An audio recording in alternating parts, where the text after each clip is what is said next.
Welcome to the Sci-Fi Center, the place to be, where comic books and wrestling collide magically. Movies, TV shows, and pop culture we share. Get ready to rock, we're here to take you there. From superheroes to aliens in outer space, we've got the latest news and reviews in our embrace. Turn on your screen, let the neon lights glow. We'll take you back to the 80s. Let's rock and roll. Sci-Fi Center, where the legends come alive. Get ready to geek out, let your imagination fly. We're diving into the past with a touch of modern flair. Sci-Fi Center, we go to let pop culture lair.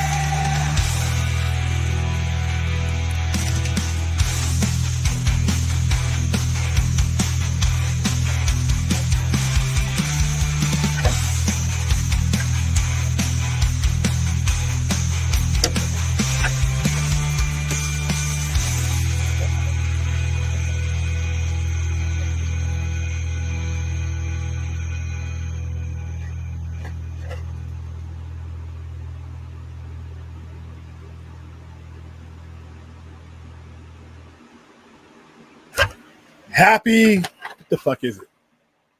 Tuesday. You know I have problems. They're all one long Monday to me. Happy Tuesday officially for another half hour. Welcome to the Midnight Express. And welcome to our, come on, what's wrong? Hold on. There we go. Stupid screen yards. Just got done with Predator Badlands a couple hours, maybe a couple hours ago. Got something to eat. And now here I am with you. Welcome to the Midnight Express. And all this week, speaking of which, shows are brought to you by 20th Century Studios. Predator Badlands, only in theaters November 7th. I just got done. Seeing it. A lot of fun. I had a lot of fun. My review is in the description, and I've also put it in the chat. Wow. The PG-13 rating is bullshit for the exact same reasons we said it would be a couple of weeks ago when we heard about it. This is a very, very violent, gory film in some cases. But just as we suspected, since there's no humans, so all the cutting and gutting were either robots or it was aliens, and that's not a spoiler. You clearly see in the movie that they are not on Earth; they are on another world. None of this movie takes place on Earth, so that's not a spoiler. It was a fast-paced movie. When I saw the first 20 minutes at Comic-Con back in July, it starts off fast there because of what happens. It continues that pace throughout the movie. There aren't any drag moments in this movie. It's about an hour and 40 minutes, and they use all 40 minutes, and it goes really fast. A lot of action. Probably the most action you're going to see in a Predator movie. A lot of the action that you see in other Predator movies is like stalker action and him jumping out and, sporadic battles here and there. This is action-packed. It's like it literally jumps from one piece of chaos to another. So it has that going for it. There's more talking in the first maybe 20 minutes of this movie than there is in all Predator movies combined, in my opinion. So I enjoyed it. Now, Brad had asked me, where do I rank it as far as Trachtenberg's movies? I rank it third. Not because it's a bad movie. No, I enjoyed the fuck out of this movie. But Prey is one of the better Predator outings that they've ever done. Predator Badlands, I think that's Trachtenberg's as well, does some things that I never thought I would see in a Predator movie. It takes the Predator franchise in places that that I really, really didn't think I'd see, and that I'm still in awe over. But we're talking A minus, and A minus. We're not talking like, those two movies are overwhelmingly better than no. This is, and I told him it's third by inches, not by feet.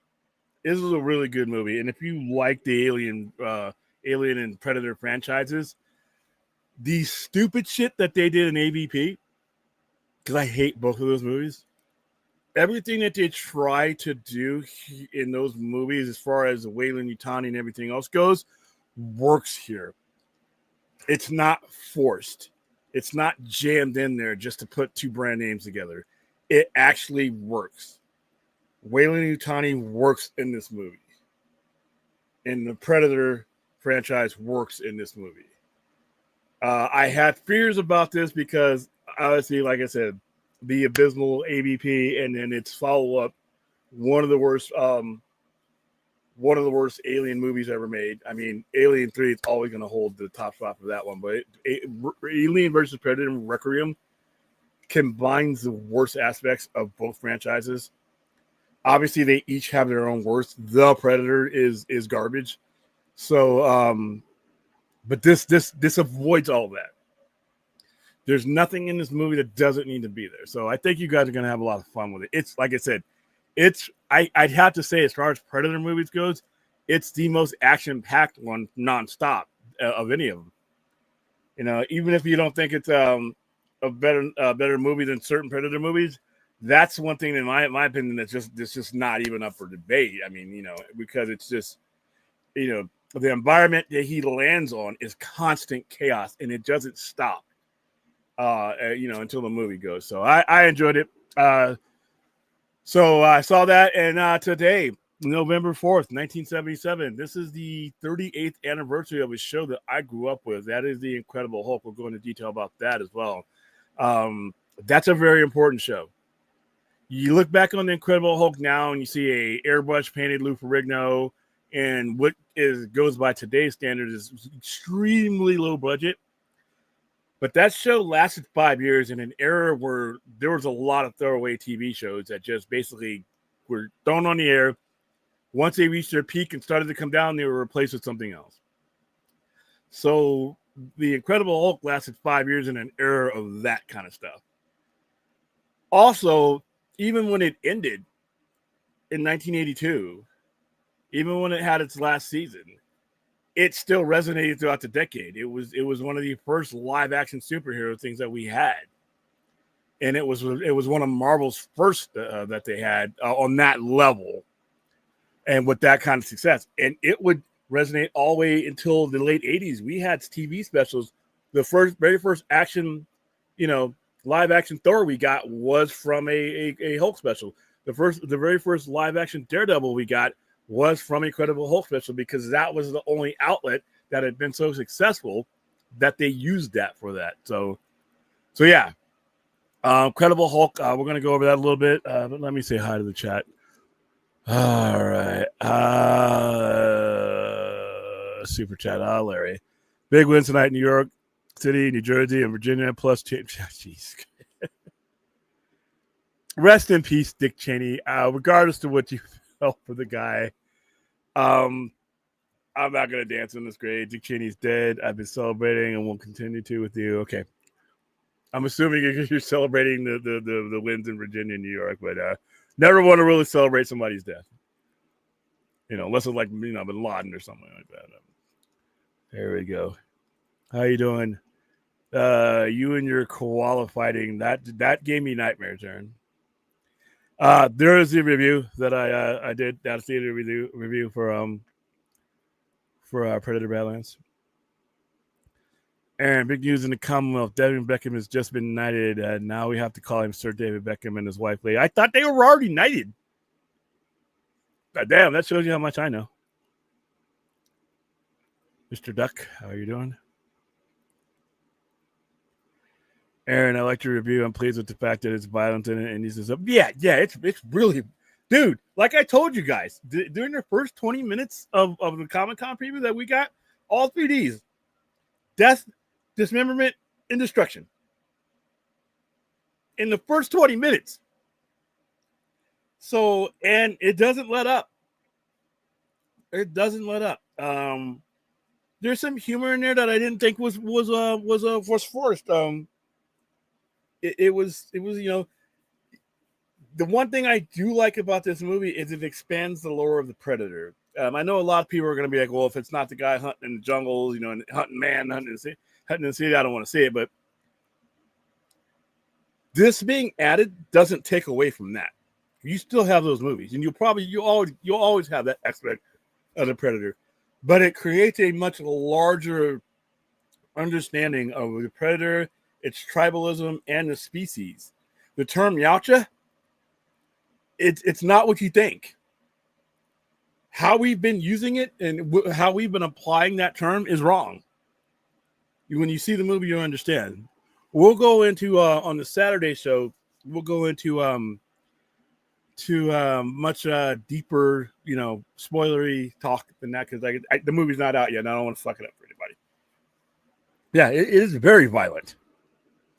I mean, it's 360 violence too. There's things because he's on a planet called Jenna, which is called by their species the planet of death. Everything there can kill you. So you do the math on that one. Oh, there's a sneeze waiting to come out. I hate that. Here it goes. Damn it. Yeah, it's Tuesday. Yeah, whatever. No. They didn't have one at that AMC that I was at. However, I came this close to buying that damn DeLorean. But that theater has a lot of them, so I may get one next week. I really like the DeLorean popcorn bucket, and that's one of those must-haves.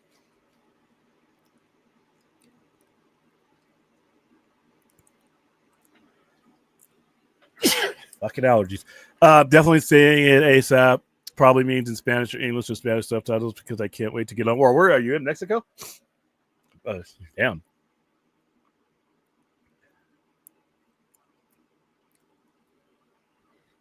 All right. Yeah, if you're feeling up to it, Clint, we'll do Spinal Tap 2 on Saturday.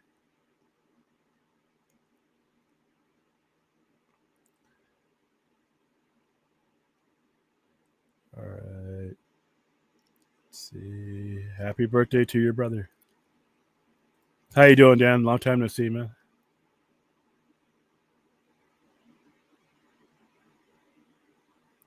Yep, 1977. Oh, like I said, I was 3, so before my brain was fully formed, the old man had me in front of Incredible Hulk, and it's dude. Oh my! Everything about that show. That's the sad. Every ending was sad. Every ending of that show is sad. He would basically drift from town to town, and obviously turn into the Hulk, beat up the bad guy, solve the problem. He always had Jack McGee in the FBI always following him all over, so he couldn't stay in one place. So he would make friends, and it would seem like everything was okay. And then at the end, because the Hulk would come out and tear up everything and draw attention to the town, he had to leave. And at every end of the show, it's him hitchhiking with that sad Joseph Cornell song called "A Lonely Man." Is what it's called. Dun, dun, dun, dun. It's basically a piano version, a slowed down piano version of the opening theme. Sad. And then they ended it. The very last thing that you see is the death of the Incredible Hulk. That's where the whole Matt Murdock thing happens, and that he dies there. So yeah. Spoiler alert, it's 40 years old.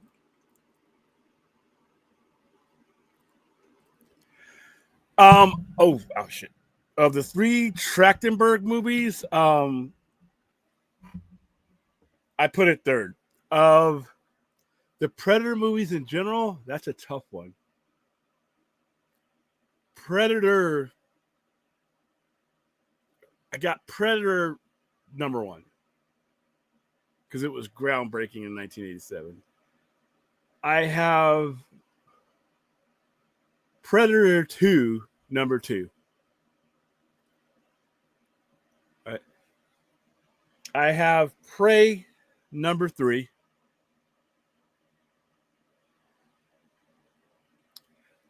I have Predators number 4.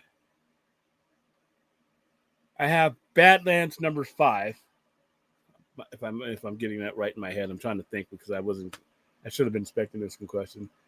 And only because there has to be a last place, The Predator. I mean, I could leave it off the list. It's a horrible movie. I don't count AVP. I don't count Alien vs. Predator. I don't count Requiem. But of the proper Predator movies, that's my order. All of those movies are great except for one. The Predator is a mockery, but the other movies are like great, and they're so tightly together as far as quality goes that you could ask me on Thursday or Friday, and I could give you a different mix-up of those. That's how good those movies are. So yeah. Let's see. Yeah, every single one. That piano. I mean, yeah. It was such an important show.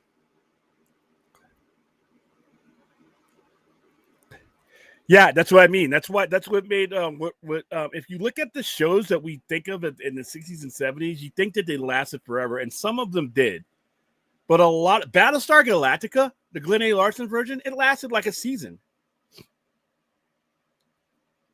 All these ones that we think that lasted forever didn't last. We didn't have 7 season stuff until we started getting into Cheers, Star Trek area in the mid 80s. We didn't have that like St. Elsewhere, those type of things.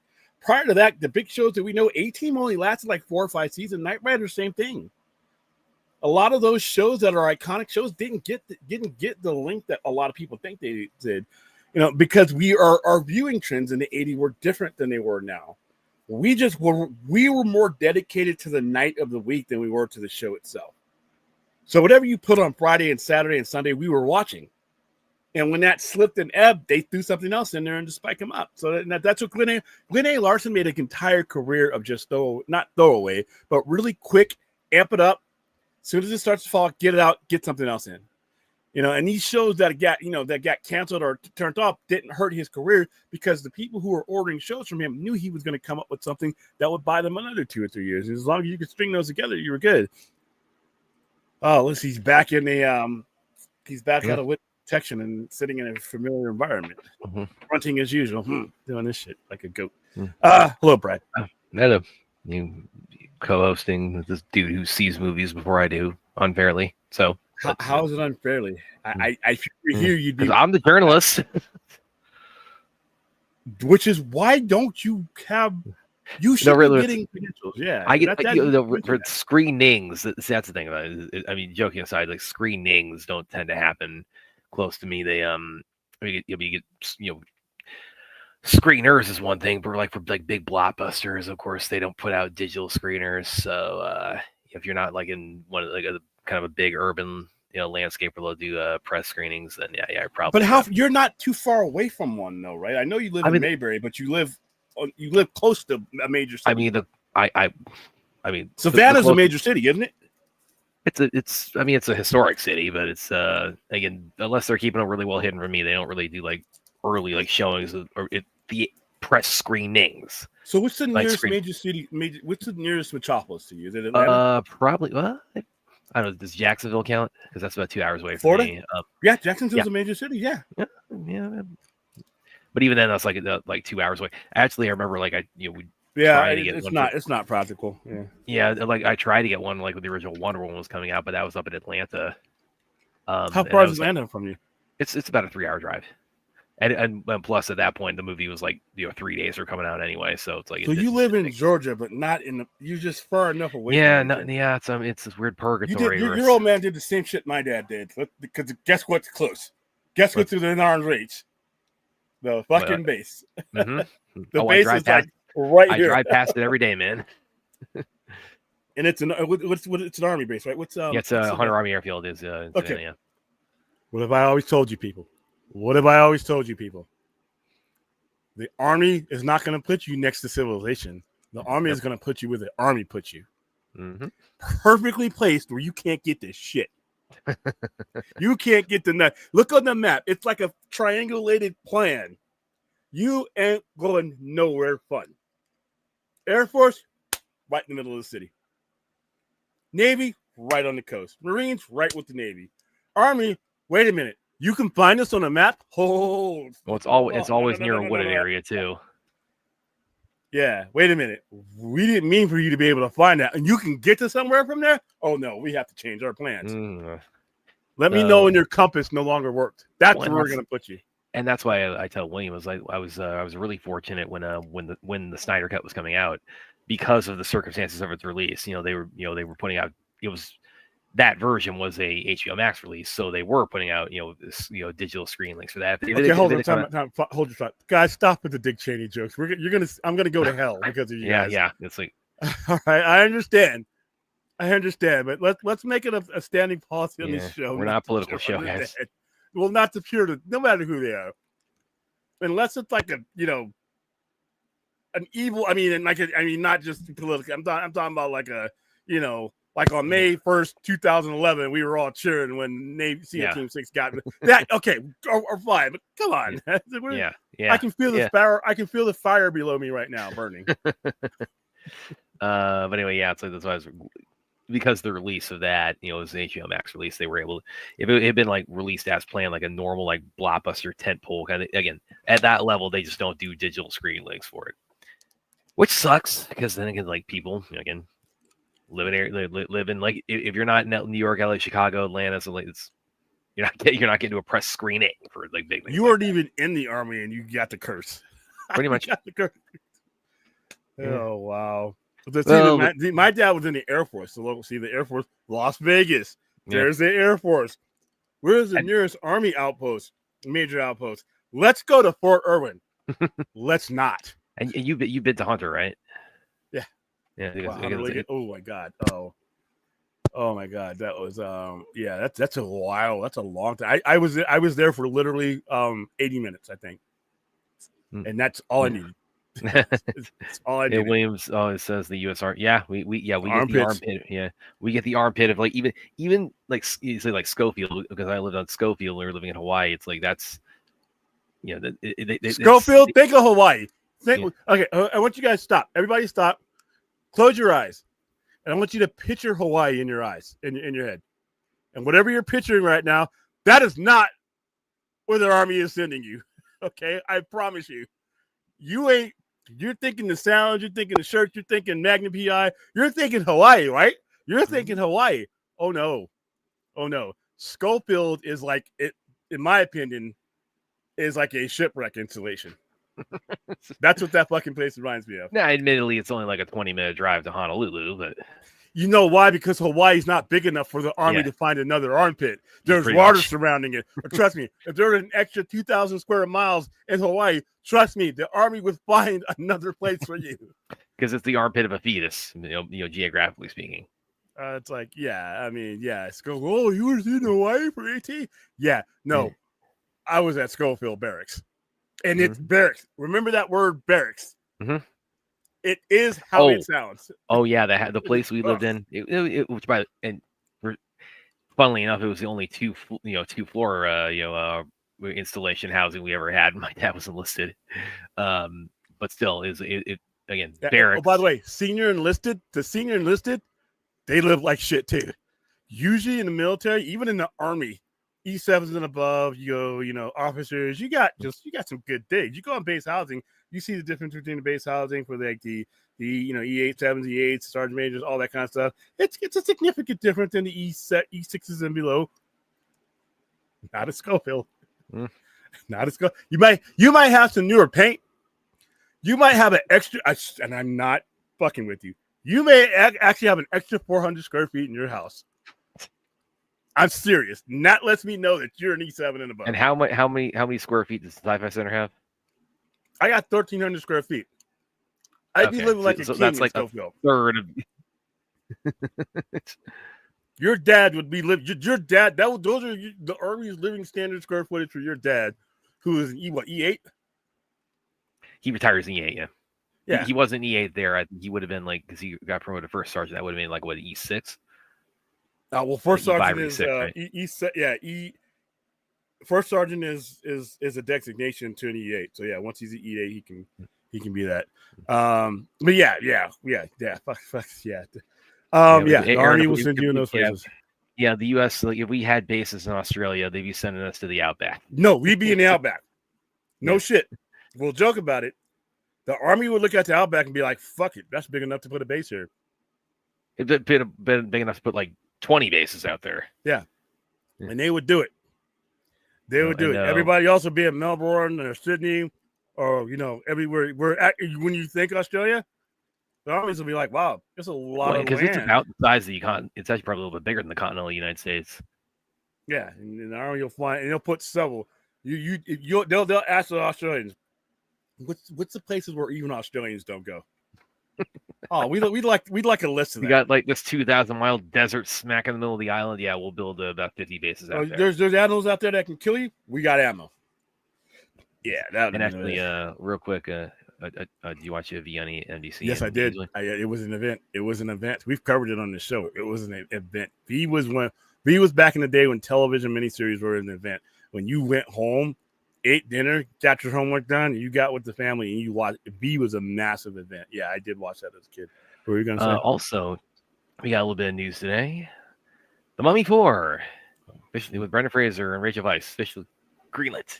Yeah, that's like the Expendables prequel and the Rambo prequel. I was going to ask you about that too. The line. Yeah. If the trivia question or the Jeopardy question were things I don't need for 1,000 or 1,000,000, those two things were them. I mean, I love the original Mummy, and Returns. That's great. I love the original Jaws. Look how some of the other ones worked out. I mean, loving the original and listen, everything has a time and a place. Everything has a time and a place, and it feels good. And when things are going right and the time is right, everything feels good. When you start reaching back into your past for things that just don't work today, this is.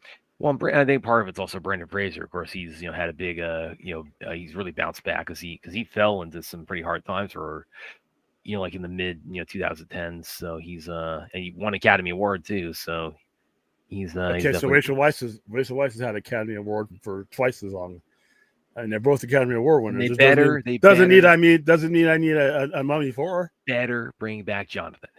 They better bring back her brother Jonathan. I mean, does anybody? Okay. When was the last one released? Well, as far as that series, yeah, it was the last one was 2008. And by the way, apparently, I don't know if this is confirmed, but apparently the talk is that this is going to be like a kind of a retcon sequel, so it's only going to follow the first two. Okay. So when was the last? When was the so that one? Mummy 2 was in 2001. Wasn't it? But if it just follows from Returns, then it's following from 2001.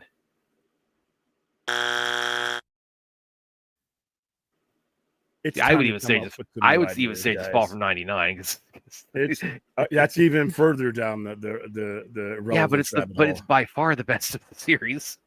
That's fine. Nothing about that says let's do this again. Nothing. I'm glad Brendan Fraser's back. Go make another movie. Rachel Weisz, don't see her much of anything. Go make another movie. This is why Hollywood is having problems. One of the reasons. There's other reasons, but there's no new ideas. Not everything. I'm a big franchise guy, but your franchise has to be relevant. I can't have a person of drinking age have in between and being born and being able to drink in between the last time your franchise was relevant. And that's exactly the case here. All right, come up with new ideas or you're going to pay the price. You can see it all around you. And then the people will be whining and squawking, well, we don't want to theaters for 2 weeks. It should have never been made. So you got 2 weeks and now somebody lost their ass on it because you had some nostalgia from 25 fucking years ago. Well, meanwhile, Brad and Aaron, we're looking at this, and I mean, as fans, I need more of you people. Our thought is take that, Benbridge scholars. Nobody fucking knows what that means. See what I mean? This applies to everything. This applies to everything. Just because it means something to you doesn't mean it means anything. All right? I need these guys continue to do this, and then they wonder why the market is hurt. Stop sitting around the coffee table with your old pals and coming up with the same tired shit from a quarter of a fucking century ago.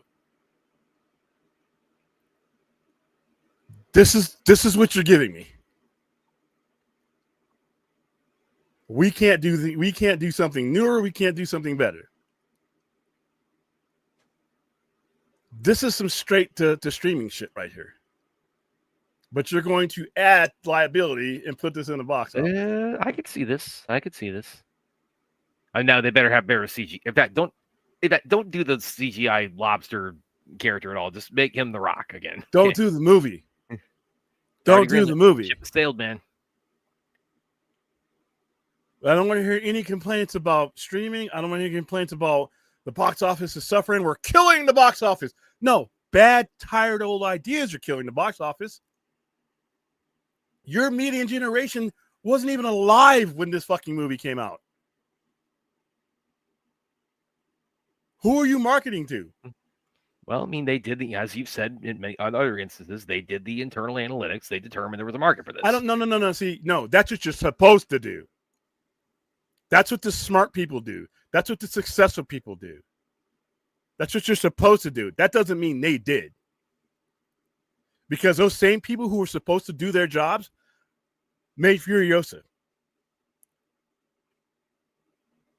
So, just because you're supposed to do the analytics doesn't mean they are doing it. That's the problem. They're not. They can't be. There's no way you can be doing modern day 2025 analytics and market research and still come up with the same ideas when half of your audience wasn't even alive for that shit and say that's viable. There's no way you're doing that research. No way. So, yeah. But once again, when you see the damage being done, everybody wants to come up with every other excuse when one of those reasons are retreads. Not everything's going to be a Top Gun Maverick. In fact, for every Top Gun Maverick you have, you're probably going to have 8 or 9 ones that are like, "What the fuck were you thinking?" type movies. But if you're concerned about the health of Hollywood, you got to put your own feelings and nostalgia aside.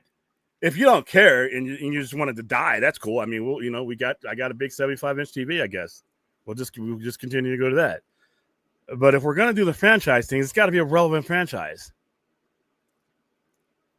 It just hurts to see it because I know people work in theaters. I know people that manage theaters. And you're not giving them the tools to fight with. You're not even putting them in a fighting situation with some of the ideas these guys keep coming up with. Or not even coming up with. Digging up. Brendan Fraser, we can't put him in a new contemporary movie? He's not a draw? I mean, his biggest draw is The Mummy. I mean, that's like most iconic role is Rick O'Connell. 2025.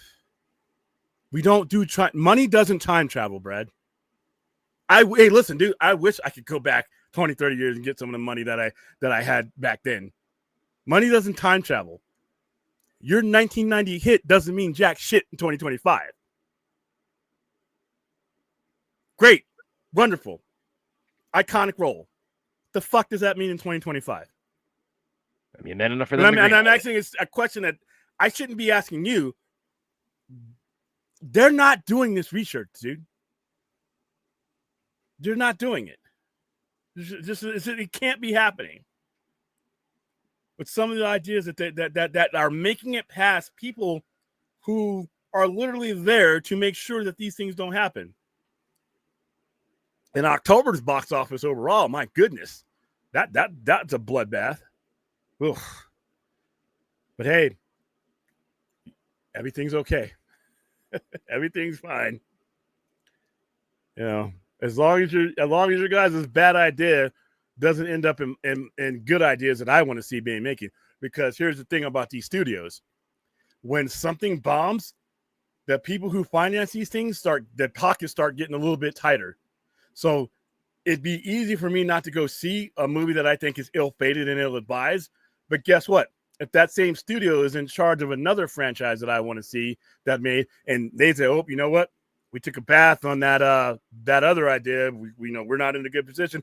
Now somebody's malfeasance just fucked up something I want to see. So it's a chain reaction. These studios don't have infinite pools of investors to pull money out. And when something doesn't go right, they get real scared real quick. And it might affect a movie or a project that you might want to see.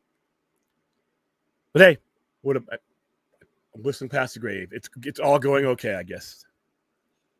And we'll come back in 2 years and see how it's done. Probably will be out about 2 years, I'm guessing. I'm hoping within that 2 years somebody comes up with something better or rethinks this. And not just The Mummy 4. I can't even fucking believe I'm saying The Mummy 4. All these ideas.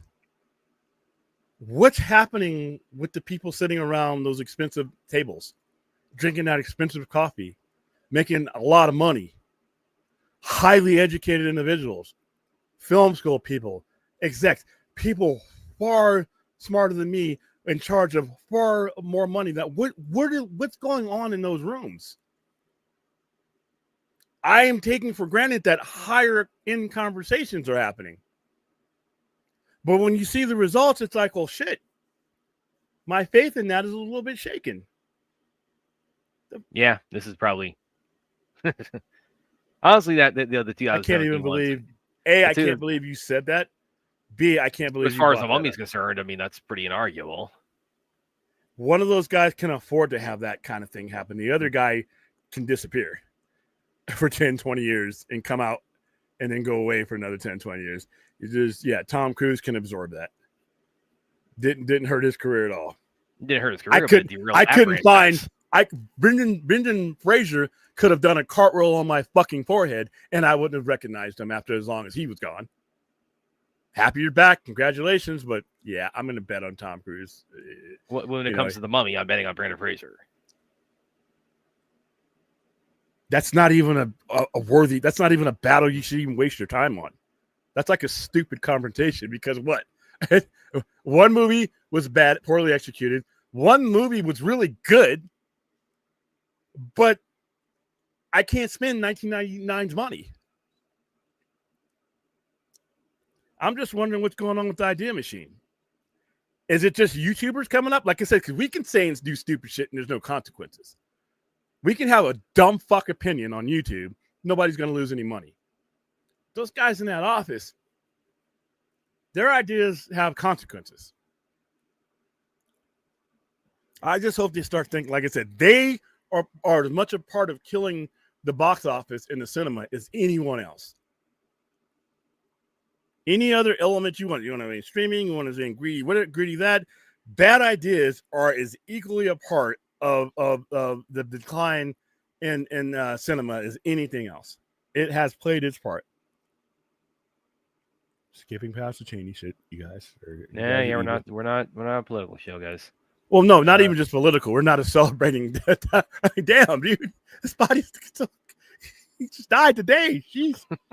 Well, he also, how old was he? He was like 84, something like that. He's 85, and he had a history of heart. Yeah, I mean, he had totally reconstructed. Oh, he lived through like 8 heart attacks.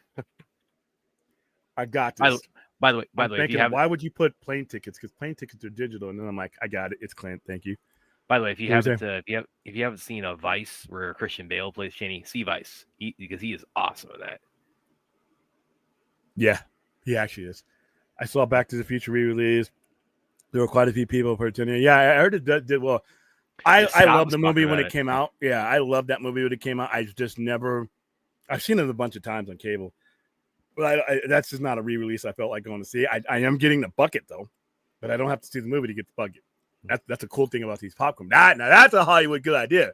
You don't get my money for the movie, but if you have a kick-ass popcorn bucket, you know, if you didn't like Dune, but you heard about that phenomenon, You just made as much money off of this popcorn bucket, if not more these days, because some of the bad boys are expensive, than you ever were going to make off of me going to the movie. I'm telling you, New Line Theaters, we got what, like about 2 months in 25 Yeah, you're trying to get people fired. There's still time. There's still time. Commemorative release of 7 with the perfect popcorn bucket for that. Come on. There's still time. Let's see. Definitely interesting. Was 3D. Incredible But Hulk series. we aren't Like here to talk about all that. We are here to. It lasted 5 years. It lasted one of the most important things as far as the comic book genre goes. It lasted 5 years, and it got 3 made-for-TV movies, and it would have gotten a 4th if not for the passing of Bill Bixby. I don't think they were going to make another one. Well, I know there were plans, but he was far sicker. He was far sicker before. There were talks. How about that? Yeah, because the last one happened in what, 88, 89? Definitely. The last one I think was 90. Actually, let me look that up. Was it 90? I think 89. It was a death when he falls out the plane and he changes back into. It was 1990. Yeah, 1990. That's a good run, man. And I shown you guys this at the store. One of my most prized possessions that I owned is a signed picture of him that was given to my mother when she met him in first class back in 91. Back in 1991. I'm sorry. I know you said no change off, but I'm going to pull this up real quick. I mean, he's just not making fun of his death. I mean, but anyway. Incredible Hulk. You have to realize that in the 80s, we really didn't have anything. That's why things like like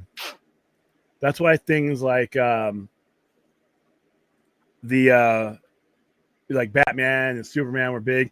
Okay, so we had Superman in 1978, and we had that series, and we really didn't have much as far as comic book mainline. You're talking about the 80s, right? Yeah, this from 70s to the 80s. Yeah, well, because some of you got Batman in 89s, but that was the tail end of it. Yeah. So you didn't have anything else. And we had 2 of the Superman movies were bad. One that was a Supergirl spinoff that was also bad. And yeah, like it's easy to forget how like much in the pre-2000s, pre-X-Men, DC and Marvel movies, and even there were no TV shows. They were much fewer and further between. Yeah, Spider-Man with Nicholas Hammond lasted for a couple of seasons, and it looked ridiculous by a lot of standards. But Hulk was high budget. Bill Bixby wasn't some B-lister. Bill Bixby had a full-on career before he even got on the Hulk. My Favorite Martian was one of the most successful things of the previous decades. It put him on the map as a household name. And the Incredible Hulk was, it was a household name for a while just by comic books alone. And this is when, like you started 1977 to 1982. And then everything in between up until Batman 89, which wasn't even a byproduct of the Incredible Hulk. It was a byproduct of the reinvention of Batman or restoration of Batman more than anything. But what it did is it told Marvel at the time, and Marvel was a completely different company at the time, that there was a audience for this, a dedicated audience.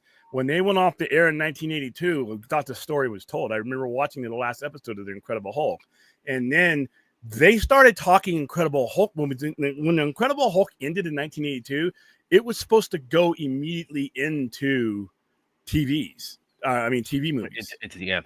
Yeah, 1984 was supposed to be the first one. Because it didn't end because of low rate. It was low ratings. It ended because why did it end? Was there official reason? It ended because they had other things on that time slot that they wanted to move in and move over, and the show's budget, its ratings did drop, but they did not plunge. It was still sustainable. But other things, if you look at the TV guide, Hulk aired on Friday nights. Friday nights back in 1980s, late 70s, 1980s was prime real estate. They were competing against brand new shows that were up on Friday night. So Hulk aired on where I was at on CBS. So it was Dukes of Hazzard, Hulk, and then Dallas. and I just think they just wanted a different lead in. And I also think that there was contracts too that as the show went on, the same thing that happened with the Hulk happened to Dukes of Hazzard. If you go back to the history of Dukes of Hazzard, there is a season of Dukes of Hazzard where it's not the original two. It's their cousins because there was a contract dispute. This was common in the 80s. As a show got big, the stars wanted new contracts, or, you know, they wouldn't negotiate down. So when it was time, you know, for that, and I also think Incredible Hulk for 1982, 5 years was an eternity. I thought they wanted to leave where it was high and get it to a format with other things. And even though it was on CBS, it wasn't a Paramount Viacom show. It was actually a Universal shows. That's why when you see the Incredible Hulk movies, none of those movies are on CBS, which is where the original show aired. They air on NBC because it was a Universal. Hulk is a Universal property. And I've actually got it for my shelf of I'm gonna grab that real quick. I'll be right back.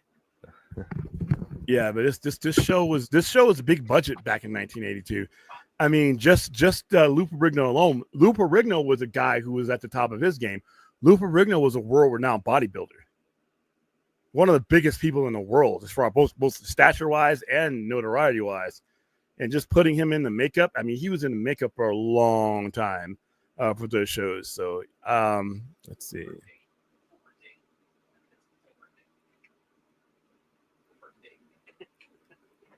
I can hear Vlad laughing in the background. Sorry, I missed this coverage. What's your opinion? Your guys' been on Doug Lyman making a sequel to OG Roadhouse to Split. I don't think it's a good idea. I think he's alienating himself. I thought he was alienating himself doing this spat the first time around. Thank you for. By the way, thank you for the previous super chat. I never say thank you, and thank you for this one, Larry. I think when he's doing it out of spite. Yes, I saw this too. I was going to keep Doug Lyman is this big, and the people he's picking fights with are this big, and they have connections to others. I mean, I still think it's a good idea.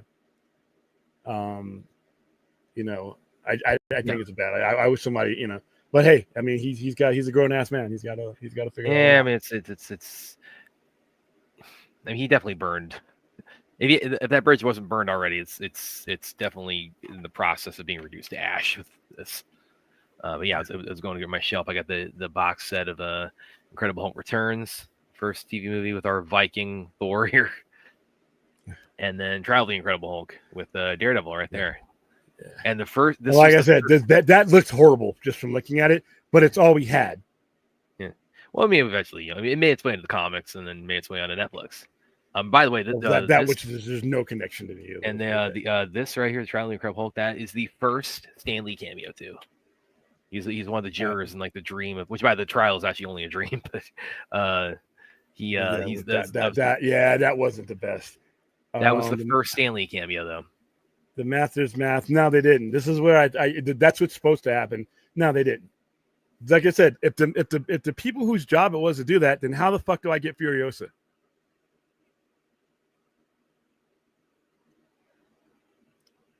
You know, that tells me there are people who are in positions right now that are not making those type of, they're not equating that, because there's no way you could look at Fury Road, and regardless how you feel about the movie, I'm just using an example. I like that movie, but you have to look at what it pulled in. You have to look at what it cost, and you have to look at the fact that you're taking the two main draws of that movie out to put in the character that wasn't the star of the movie that barely drug you over the line. So if the math is working there, that doesn't happen. That's just one case. You know, when I say math is undefeated, if you fucking use it, if you apply it. But if the math just can't be there and you don't pay attention to it, that's not how it works. That's how you end up with Furiosa. And like I said, not knocking the quality of either movie. I enjoyed them both. But now, who knows if you're ever going to get anything from that franchise again? And it's as a result of that, which is unfortunate. Cut the rock. Okay, now. see. So I'm just trying to.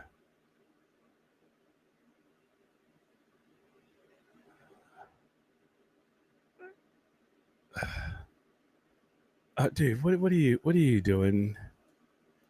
Okay, I'm not even going to bring up your name or your thing. You're not even. What do you have to do? What is this? When we have a movie, who's we? Who's we? And is there enough of we to warrant it? When we have a movie we want, who, like I said, who the fuck is we? And does that we equate to business reasons? Williams says the studio needs reason. Studio green light. Yeah, it's.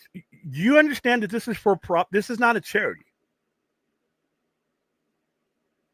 You know, they're not dedicating this to the church.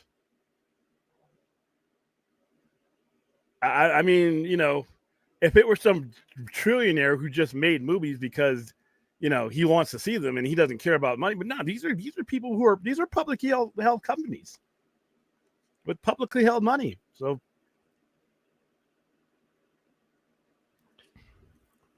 Indiana Jones struggling in recent times. I really don't know what the audience is. And listen, you're talking about somebody who thinks Raiders of the Ark is one of the greatest movies ever made, and Temple of Doom is one of the greatest sequels ever made. Everything after that, I know other people enjoyed it. I am not attached to those like other people are.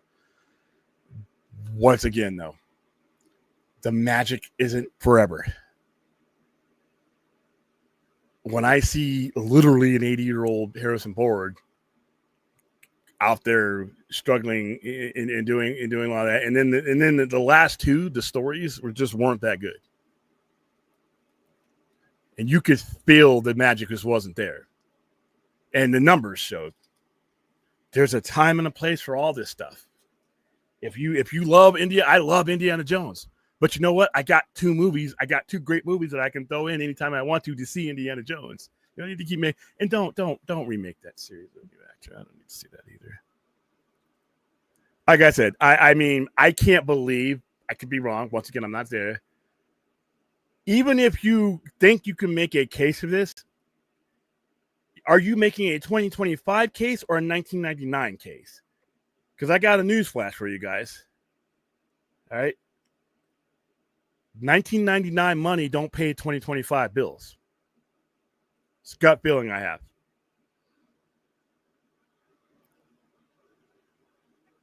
Let's see. Glad you said.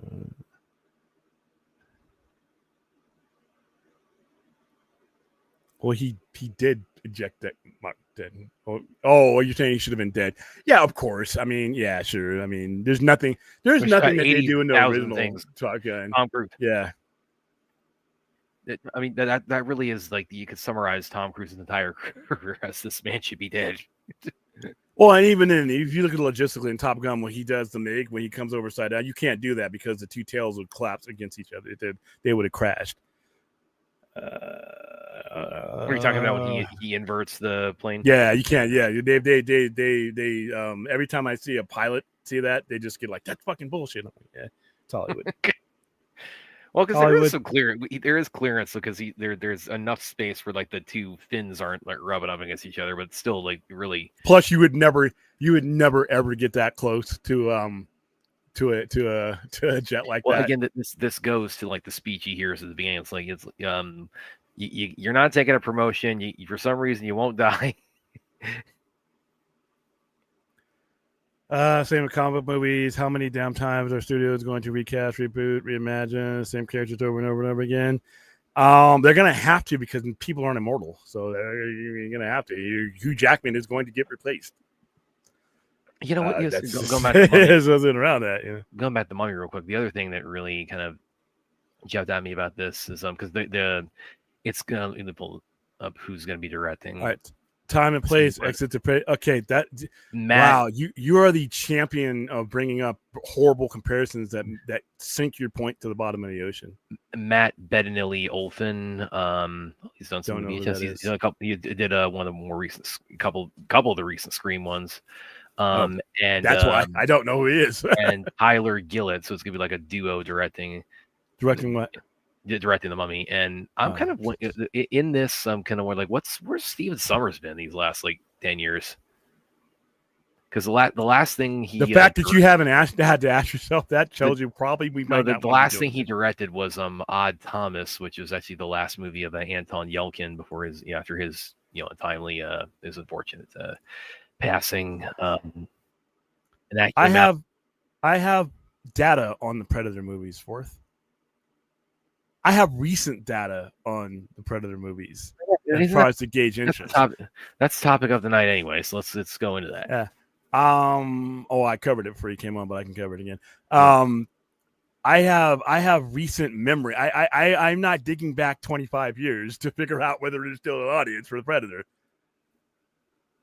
All right, so happy 30th anniversary to a very, very, very, very, very important show. One of the most groundbreaking shows of its time in regards to superhero lore. One of the most important shows in regards to getting the general audience they all know who these characters are in the periphery, but making that story connection to them. Most of the people who watched the show in its latter years were not comic book collectors. And remember, this is before comic book stores. Comic books weren't saturating everywhere like they are now. You went to 7-Eleven, you went to some places, you went to maybe a Walmart, or if they were around then, or Walmart was around then, but if the racks were around then, you went to the PX, you went to places. It wasn't comic books weren't the pop culture thing that they've become. So we relied on shows like the Hulk to bring the geek and Joe Sixpack together. So very important show. I covered Predator where I put it where I told you where I put it as far as the movies goes. Number 3. I pretty much DM'd like William as soon as he told me the time he was going to be seeing it. It's like, okay, he should be out of the movie by now. So what'd you think of it? He said, yeah, it's great. You'd rank it. You said so. And this needs some qualification. So you said this you think is like third place among Trachtenberg's Predator movies, but by inches, not by feet or miles. We're not talking about like, oh my God, it's a no. We're talking about inches. So it's basically it's more or less more or less kind of like a dead even between them. Like incremental differences. Yeah, I mean incremental difference. But right now, as I'm thinking right now, there's a clear. It was easy for me to go 1, 2, 3. As much as I enjoyed the fuck out of this movie, is really a lot. Yeah, fun. and I the one thing I asked DM'd William, I asked like, does this how much Predator lore is involved with this, and like, does this build upon or does it set up anything big time? You told me not this specific and not like doesn't really build a whole lot. It will. I got a feeling that it will be referred to a lot, but there's no clear. But okay, so there's nobody front that was frozen in Killer Killers of the Piers, basically. Okay, I'm not going to answer that. Okay, so maybe there is some. Okay. Other than that, was there anything like big? It depends on what you think is big, and I don't want. The movie comes out in a couple of days. Oh, does it? I don't want to be that asshole. I mean, any more of an asshole than I already am. But is there an end credit scene? No, there is not. Okay, hold on. I'm at a press screening. Okay, so there might be. There was no end credit scene where I was shown, but I have been to plenty of movies to where if there's something that they don't want put out, an end credit scene can be added on. But there was none in the screening that I saw. Because remember, The Flash, things like that. I've seen other movies where there is a post credit scene that wasn't in the press screening that we saw. Gotcha. So I think other things with it. So another kind of point of like discussion on this has been the PG-13 on this. Does this feel it's bullshit? No. So no. They feel like this is basically an R movie, just like that, just dodged it or just there's a lot of hacking. Basically. There's a lot of hacking. Like I said, the 3Ds get accomplished in the first 20 minutes that I saw in San Diego. It continues throughout the movie. But it's just as long because as it's things that are not relatable to what we know as violence. So them hacking a beast and killing a beast outright or whatever on this show, on this movie, it's still happening. It's just not a buffalo or some shit that you dismemberment. It's still a head getting taken off of somebody is still happening. It's just not happening to a human. That's a shitty distinction because I'm sorry, there was blood flying. It just was green and fluorescent and all that. You know. Okay, here's a good one for Hosea, and I think you'd say Yes. basically. Yes, on a lot of different levels. And like I said before, this movie does a good job of expanding the lore of the Predator. Now, if you just like the guy stalking in the jungle and doing all that stuff, that's great. You got plenty of movies to watch. But as far as making the foundation and growing the foundation, that is still there in this movie.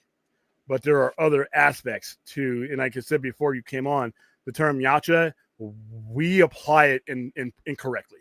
And when you see the movie, you'll understand what I mean. Yeah. So again, like, I mean, obviously, we want to avoid spoilers. Not only do we say it wrong, which is all of us, but it has been applied, according to this movie, it has been misapplied. So I'll leave that there. Okay. But again, we're trying to avoid spoilers, and certainly for myself, because I'll be seeing it for a couple of days. But so, what? And I'm trying not to get drawn into your spoiler. Your spoiler conspiracy. So basically, it's like, you know, I mean, the gist of it is that he, you know, the main Predator deck, he ends up on this planet that's populated by, like, it's like the most dangerous planet, you could, you know, in the entire universe, is full of all kinds of like wild monstrous creatures, and he has to survive with a whaling Yutani android. So, and that mission is kind of fucked up. Like, if you're used to Whaling Yutani being a bunch of complete fuck ups, it's that is consistent. It's a piece of shit organization, and they are consistently pieces of shit here too. That's one thing I'm kind of curious about is you talked about like the Predator, like the suspenseful aspect, stalking the characters in the jungle or in the urban landscape. So how it's not the point of the movie. Yeah. But you know those guys exist. They explain all that. You know those guys exist, and there are rituals and things that lead you to the Predators you know and love. But there's also different. Just because you've seen one Predator in a movie, there are thousands of tribes and chieftains, and it's not a combined. It's not like, you know, there's no type. Every one of them has like different standards, different ways of doing things, and different rituals. And his clan has different rituals that lead that are pretty much the heart of the movie, that are they get the wheels going. See, that's the impression I've gotten, is that this really and one thing I'm really hoping to see is that this does give you like a little bit of a glimpse into kind of like the diversity of like the different Predator tribes, and you know, their kind of, you know, their the warrior ethos that each one has. And we kind of speculated on a few nights ago the idea that you know, the chieftain from, you know, Killer of Killers, like, he's kind of violating what traditionally Yautja law is, which is, you know, the human defeats you. It's like, okay, we present you with a token of respect, and you know, his sect of Predators is, we're going to beam you up, freeze you, and then put you in the Coliseum to fight some more of our guys. And so how much more does this movie go into that? Okay, hold on for a second. Hold that thought. What are you talking about, dude? You can't even do LOL, right? Predator was a dead franchise. No, it had a bad movie. Ava sucked. Predators didn't crack. What? Predators was made. I think that's AVP. Well, Ava, I'm talking about the Predator franchise, because the people who would continue on from 2010 didn't even recognize those movies. Believe it or not, Predators was an immensely successful movie. And it made even more on physical media. That was when physical media was still a thing. I cannot believe this. They made that movie, Predators, Adrian Brody, for $40 million. Mm-hmm. They made that for some Blumhouse money. And be honest with you, the advertising campaign, because that was when we were just first getting in, it was posters. It was mini posters. So they didn't spend that much. They made 127. But remember, this is when you're talking about the kind of money that something made on physical media afterwards. Netflix was still mailing your DVDs and get one back. We were still going to the video stores and doing that. We weren't streaming like we are now. So that movie was a hit, dude. That movie was a success.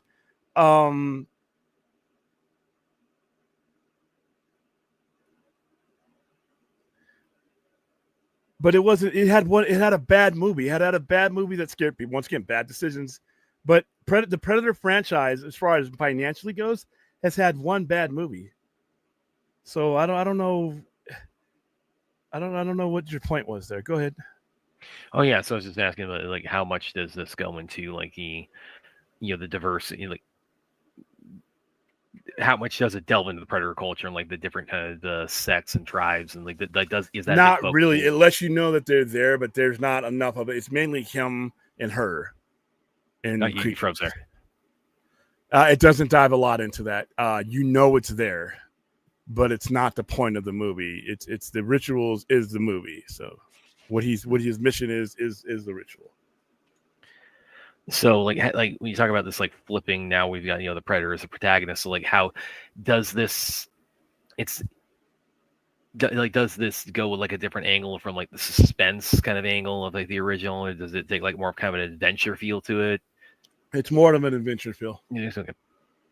But yeah, it's from every reaction I've seen to it, it sounds also like the again the PG-13 is kind of counterfeit. I remember. I told you all that when that shit they first came out with that shit. Well, I remember like Nostalgia Critic when he did his review of Alita Battle Angel, which is also PG-13, is also quite violent, but he said it's skirted by in a way that's similar to what I think Badlands has done. The whole idea is that if it ain't red, then nothing bled. Yeah, and that's the logic. But when you see the violence in this movie, you're like, okay, it's graphic. It's graphic violence. I mean, there's things getting disemboweled in this movie. There's things getting cut in half. There are several beheadings in this movie. I mean, so yeah. Is there any like spine getting ripped out like we've seen past movies? Or like rips the spine out and has the skull still attached. There's things consistent with any Predator movie. I'll believe it there. Okay. Oh, well, this is another good question too. We've seen a couple of snippets in the trailers so that we actually get a little bit of like the Predator language. Nah, because he's not hunting humans in this. Yeah, that's only when they're hunting humans. He's not imitating. So, but we actually like, get to see them communicate among each other. We actually get like a sampling of their language. Yeah, and that's between them. It's all subtitles, obviously, because none of us speak that language. However, not a spoiler. The androids speak it, so that's how they're speaking to each other. The Predator should be. Oh, I think we already have had one as a DLC character in the last MK. But in general, in fact, I think actually the in the original one, the spine ripping fatality, I think that was actually inspired by the original Predator when he rips the spine out of Billy. I've been on the air with him long enough to know where I'm being led down. It's something where I didn't go. That's why a lot of my questions are as much answers I can give without messing it up. But where would you rank this in terms of like the overall franchise? Not just Trachtenberg's, but okay. I don't count AVP and Requiem. Obviously, we know Predator. The Predator is last, so that's not just dead last. There, if I have to put it on there, number one is Predator. The Predator. Actually, no, one of them Predator 87. I'm sorry. Ugh. They always say they fucked the name up. Predator 2. I might have mixed them up. Predator 2, Prey.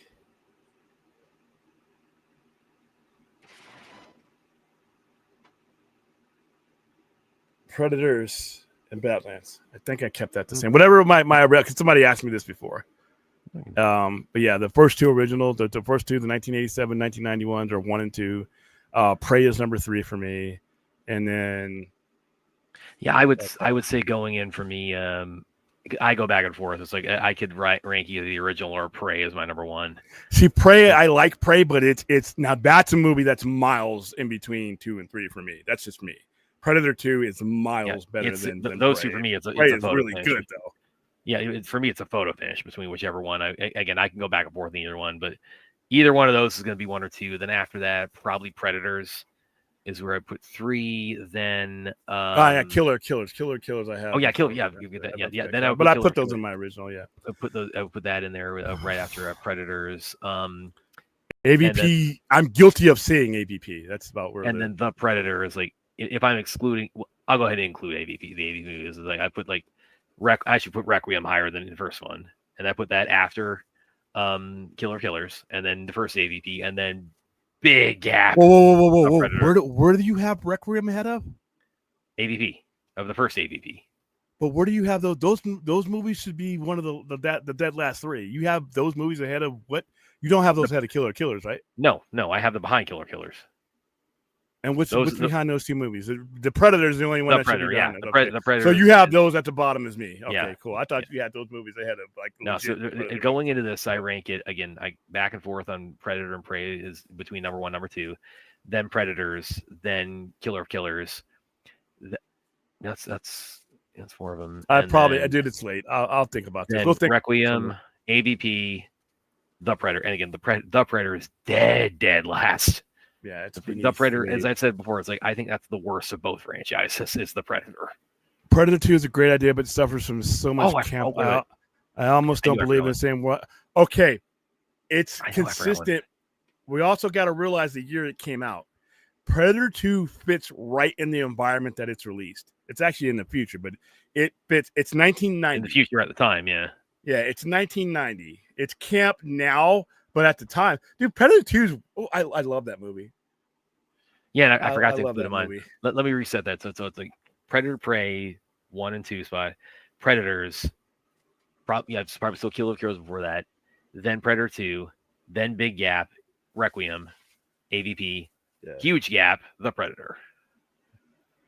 I mean, Killer of Killers. That really blew me away. So Killer of Killers. That's not. I have Killer of Killers ahead of this movie because that's just, to me, I thought what they were doing was impossible, and they did it.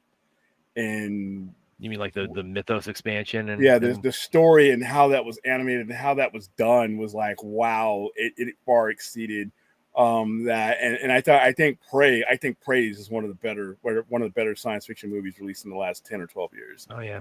This movie is really good. Don't get me wrong, guys. Don't get me wrong. That's why I don't know if I want to do the ranking all the time, because if it's third, that means, well, no. When you're talking about the Trachtenberg movies, there's this much separation between each of them. Yeah, he has got that. He's, again, I've only seen his first two, but I mean everything that Williams told me, everything. See, no, don't do that. Don't do that. Go see this. It's fun. Go see this. That's why I don't want to do this anymore. When I do this, because like I said, I'm not thinking like this. It's not like Killers and the Predator. It's just, we're talking like this is how much space is in between. Yeah, it's like everything Williams said and every reaction I've seen is like I'm going into this with the expectation that I would be seriously stunned if I'm let down by this. Now, if you like those two movies, you're gonna love this movie. Yeah, but it's it's the most unique Predator movie I've ever seen. You see that's really intriguing to me. It is the most different angle that I've ever seen them do a Predator. Not just because he's a protagonist, because there's a whole bunch of other things involved that distinguish it from these other movies. So no, if you were going to see this movie in the theater, don't use my review.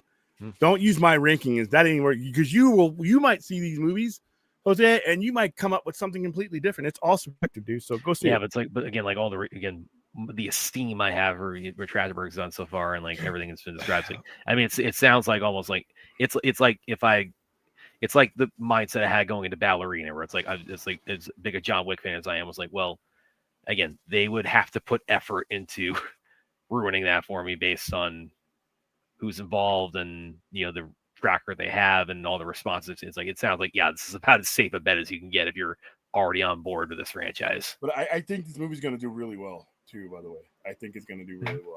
I would be surprised if this movie wasn't one of the most successful ones of the franchise. Yeah, I can't tell these days because I mean, the box office has been very fickle. We just saw, of course, like the consternation around October specifically, where it was like the worst October. October was fucked up, man. Since '97.